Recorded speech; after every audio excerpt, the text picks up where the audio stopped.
is saying. Hey, good. 180. 54. Mike, 54. Bandit. Bandit. 54 is Mike. 54 is Mike.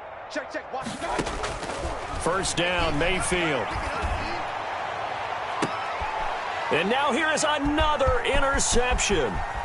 Picked off by the safety, Kenny Vaccaro. And a great return as he takes us up just shy of the 45. Mayfield. Just a little bit of a rough stretch. 6 interceptions now in these last 2 weeks combined. I know the easy thing is to go back to mechanics, footwork, things of that nature. I'm also wondering, is he getting fooled by what he's seeing on defense? Has the scouting report changed? Are they showing him things different than what he expected? For the second week in a row, he's throwing it to the guys in the wrong color shirts. Yeah, he better figure, whatever the reason is, he better figure it out. That is Bruce Irvin using that speed to get in there and blow the play up.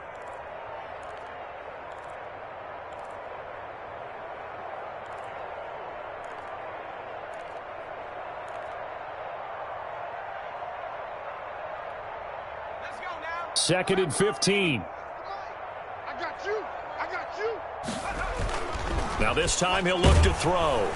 Rush coming, and he's taken down. Michael Kendricks coming in to drop him. Okay, you know my bias is about to come out here. A lot of people think that the offense is just moving in the wrong direction. I'd say they're moving in the right direction because the defense is pushing them back. Former defensive guy. Now, as a quarterback, 3rd and long, you really got to rally the troops here, don't you? Yeah, And the pressure gets to him again. Myles Garrett able to record his 5th sack of the season. We've watched this a long time, and I still don't believe we get it. 3rd and long, why are you calling play action? Yeah, because they're not going to bite defensively, right? No, not at all. I did have a coach explain to me years ago that for some teams, that's how they have to deal with pass protection and their line blocking, but to me it seems silly. Yeah, well, they're silly, and it leads to a play action sack.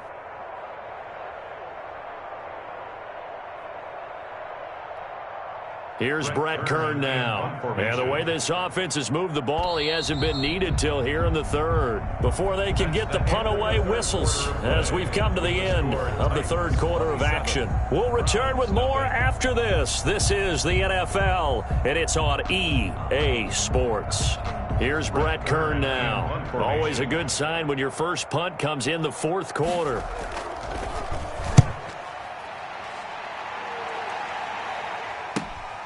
Here's Natson.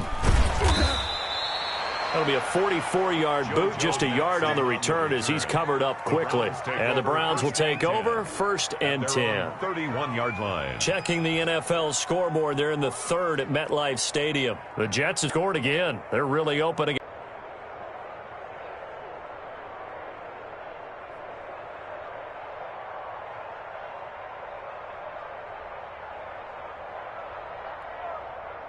The Browns drive about to get started. Their mini 2-game win streak appears it might be going by the wayside unless they can pull a rabbit out of their hat. And nearly another interception. They've been around the ball all game. At this point in the game, they've got to continue to try anything they can. They're still working at it, even though this one feels like a lost cause.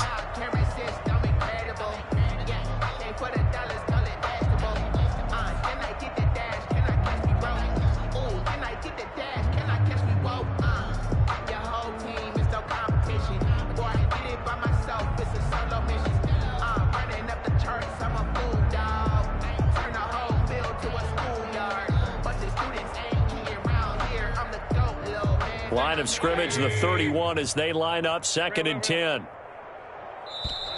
Boy, and now they can't even get a play off.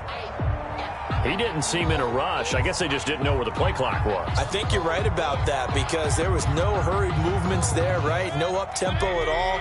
Clock just ran out. I think he was as surprised as maybe his bench was. And now after the delay of game, they're operating behind the sticks, 2nd and 15. Now left side, a completion to his tight end. No gain on that one, and it's going to bring up a 3rd down.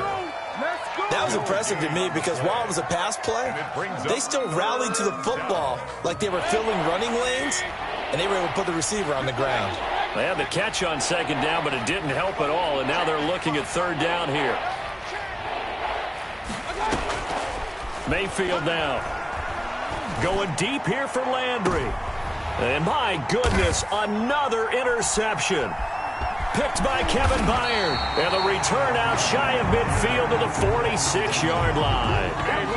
Charles, whatever's going on between his ears right now, it's just not completely calculated correctly. 7 picks between last week and this week after that one. And they always say the most important part of a player is those 6 inches between the ears.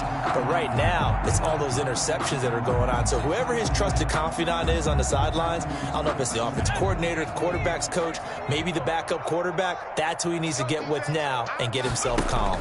They'll start on the ground. It's Derrick Henry. And no room to maneuver there. Give him a yard up to the 47.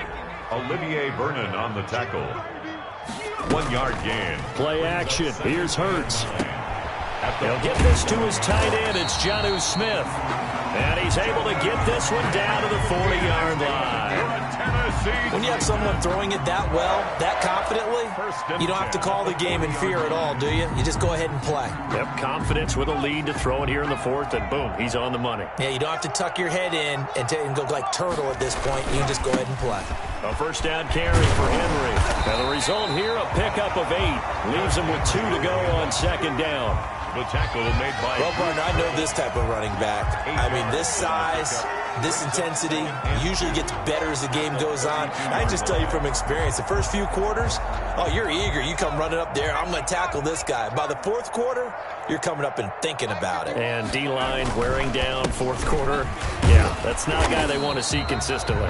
And he struggles to get a yard here, maybe a yard, down to the 31. Down at the 31. Brandon, I've got to think this offensive line has got some smiles on its faces. And I know it sounds crazy, but they practiced for this back in training camp. They knew they'd be in situations where it'd be extra defenders in the box coming after them, trying to keep them from locking down a game.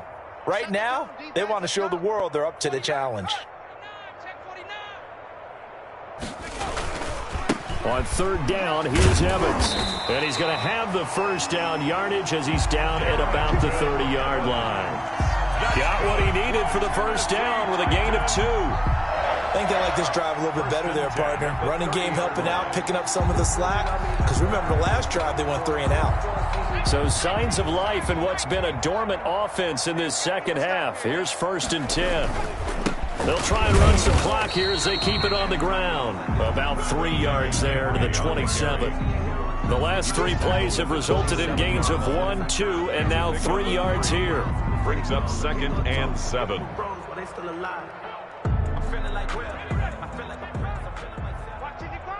You can't block me. You can't block me. 2nd down. Here's Jalen Hurts. And that one goes incomplete. He's maybe lucky it wasn't a fumble as he got hit as he threw it. As defensive coordinators around the league tell me all the time, that throw is not for every quarterback because you've really got to drive the ball downfield. It's going to be a tight window for him to fit that one into. In this case, unsuccessfully. They head to the line facing a 3rd and 7 following the incompletion on 2nd down. And that is incomplete. Oh, he had a defender right there with him to force that to the ground. And 4th down now coming up. Oftentimes when you're losing a game and the team's still throwing with this kind of a lead, you start playing a little more physically. And they took that opportunity right there to be extremely physical and force that incompletion. So it's 3 more points, and that widens this thing out even further here in the 4th. And you know in this league, you can never have enough points, but this widens it out, as you said, and now it's all about ball control, isn't it? Fielded near the back of the end zone. And ultimately cannot get this out to the 25-yard line as he's dropped at the 23. Take over 1st and 10 at their own 23-yard line.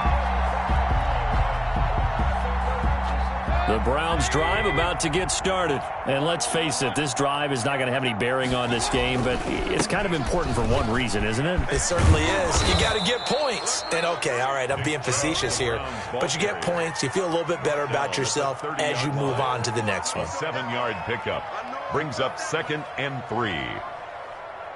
So the Browns in possession of the football here as we get you reset. They're looking at 2nd down now as they search for a consolation score. And some space here. And brought down, but not before reaching the 45-yard line. 15 yards on the play, first down. Gain of 15. We'll definitely see some open running lanes, and he's taking advantage of it right now, but that shouldn't be a surprise. Defense has the lead. They're playing for the pass first. And he'll be taken down across the 50 at the 45 in enemy territory.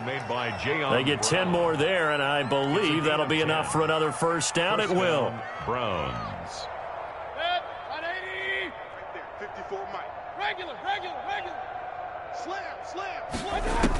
On first down, they'll run with Hunt. Jadeveon Clowney there on the stop. Now the Browns will use the first of their 3 timeouts as they'll talk things over prior to this upcoming second down play. 2nd and 7 at the Titans' 42-yard line. Big time drive. Let's go, boys. Let's go. Pretty quiet. You go tight. You got tight. You got. They go with Chubb on second down. And still about 3 yards shy of a first as the 4-yard pickup brings it to third down. Well, if you're a football guy, that's a pretty run because everyone is in sync right there. Obviously, the guy carrying the ball, but how about the people up front? Leverage, athleticism, they created some nice space for him. The heavy set out there, 3 tight ends in the formation for 3rd and 3. And he will not be able to hang on through the contact. It's incomplete. The coverage strong, and now it's 4th down. And that's one of those plays where it's hard to keep 2 eyes on the football when you know the contact's coming, let alone getting 2 hands around it, hugging it to your body, and absorbing the hit, even for those big tight ends who you would think.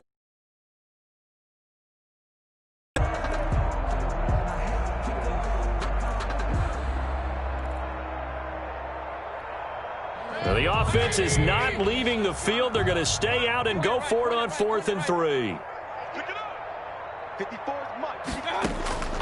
Desperation time. Mayfield on 4th down. And now here's another interception. Picked off near the 26. And he's able to get it back to the 33-yard line. The utter domination here just continues. This defense, I don't know what more we can say all around it.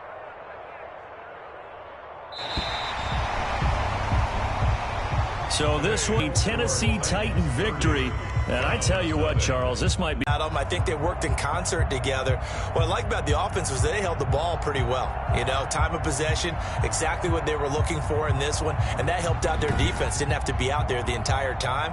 So when you do that and you're out there fresh playing, off a little extra spring in your step, and it showed up in this one. They had a ton of spring in their step. Impressive victory.